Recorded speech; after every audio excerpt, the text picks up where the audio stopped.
इतिहास में ना कुछ लड़ाइयां ऐसी होती हैं जो भले ही चंद हफ्तों में खत्म हो जाएं, लेकिन उनकी परछाई सदियों तक रह जाती है।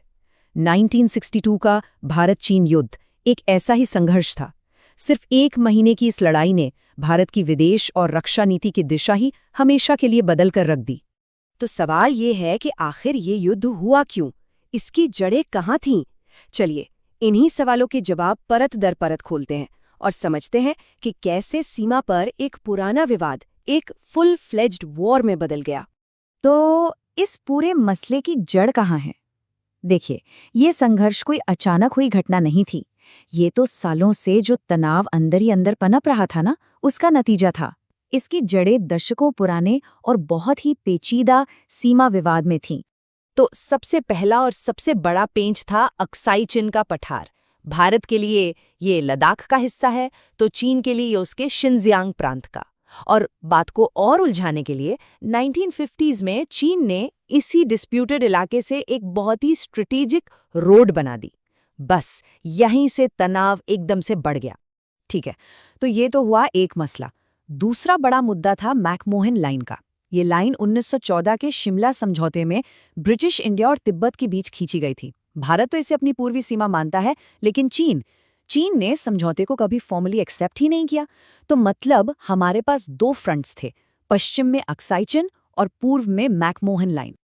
अब देखिए, बॉर्डर का विवाद तो पहले से था ही, लेकिन कुछ घटनाओं ने, जिसे कहते ना, सुलगती आग में घी डालने का काम किया और इसे एक खुले टकराव की तरफ धकेल दिया। चलिए अब उन घटनाओं पर एक नजर डालते हैं जिन्होंने इस तनाव को बिल्कुल युद्ध के कगार पर ला खड़ा किया। तो हुआ ये कि 1950 में चीन ने तिब्बत पर कब्जा कर लिया। फिर 1959 में दलाई लामा भारत आए और उन्हें यहाँ शरण दी गई, जिससे चीन काफी नाराज हो गया। इसके जवाब में भारत ने 1961 में फॉरवर्ड पॉलिसी शुरू की, मतलब जो डिस्प्यूटेड इलाके थे वहां अपनी मिलिट्री पोस्ट्स को आगे बढ़ाना शुरू कर दिया। और बस इन सब चीजों ने दोनों देशों के बीच अविश्वास को इतना बढ़ा दिया कि बातचीत की कोई गुंजाइश ही नहीं बची। और फिर अक्टूबर 1962 में जिसका डर था वही हुआ। एक छोटा लेकिन बहुत ही भयानक युद्ध छिड़ गया, और वो भी दो अलग-अलग मोर्चों पर। 20 अक्टूबर 1962 ये वो तारीख है जब चीन की सेना ने ईस्टर्न और वेस्टर्न दोनों सेक्टर्स में एक साथ हमला बोल दिया। जंग की ऑफिशियल शुरुआत हो चुकी थी। तो जैसा कि मैंने कहा, जंग के दो मेन थिएटर थे।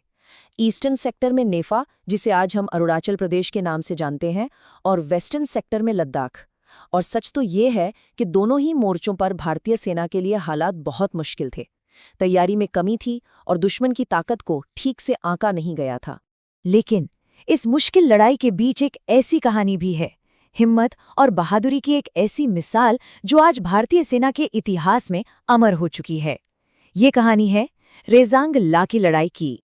सोचिए, लद्दाख का रेजांग ला, मेजर शैतान सिंह और उनकी 13 कुमाऊं बटालियन के सिर्फ 120 जवान, और सामने हजारों की तादाद में चीनी सैनिक। इन 120 जवानों ने अपनी आखिरी गोली और अपनी आखिरी सांस तक लड़ाई लड़ी।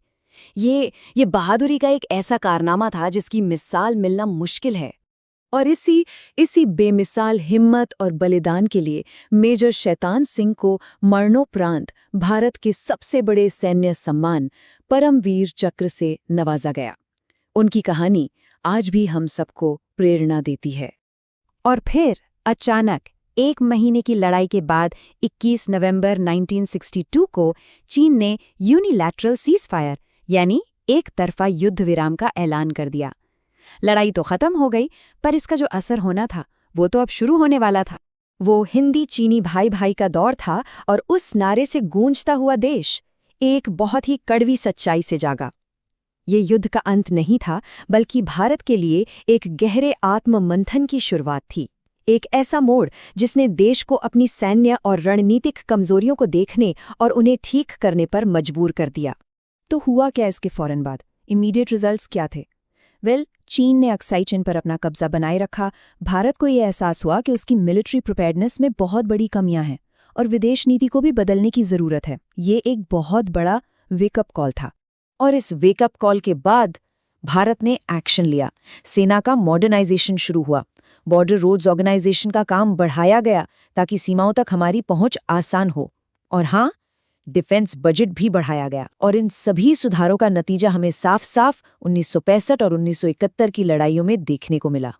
तो सब कुछ मिला के देखे तो 1962 का युद्ध सिर्फ एक मिलिट्री डिफीट नहीं थी। नहीं, ये भारत की डिफेंस थिंकिंग के लिए एक टर्निंग पॉइंट था, एक ऐसा मोड़ जिसने आज के भारत के मिलिट्री स्ट्रक्चर की नींव रखी।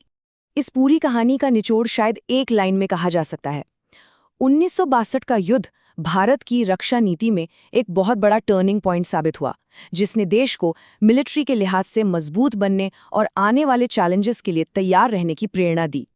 युद्ध के बाद भारतीय सेना ने अपनी गलतियों की जांच के लिए एक रिपोर्ट बनवाई, हेंडरसन ब्रूक्स भगत रिपोर्ट। दिलचस्प बात यह है कि ये रिपोर्ट आज भी काफी हद तक क्लासिफाइड है, मतलब गोपनीय है, और ये दिखाता है कि देश ने अपनी कमियों को कितनी गंभीरता से लिया था और उनसे सबक सीखने की कोशिश की थी। तो चलिए इस विश्लेषण को यहीं एक सवाल पर छोड़ते हैं। क्या कभी-कभी एक बड़ी हार ही आने वाले कल की सबसे बड़ी जीत की तैयारी करवाती है?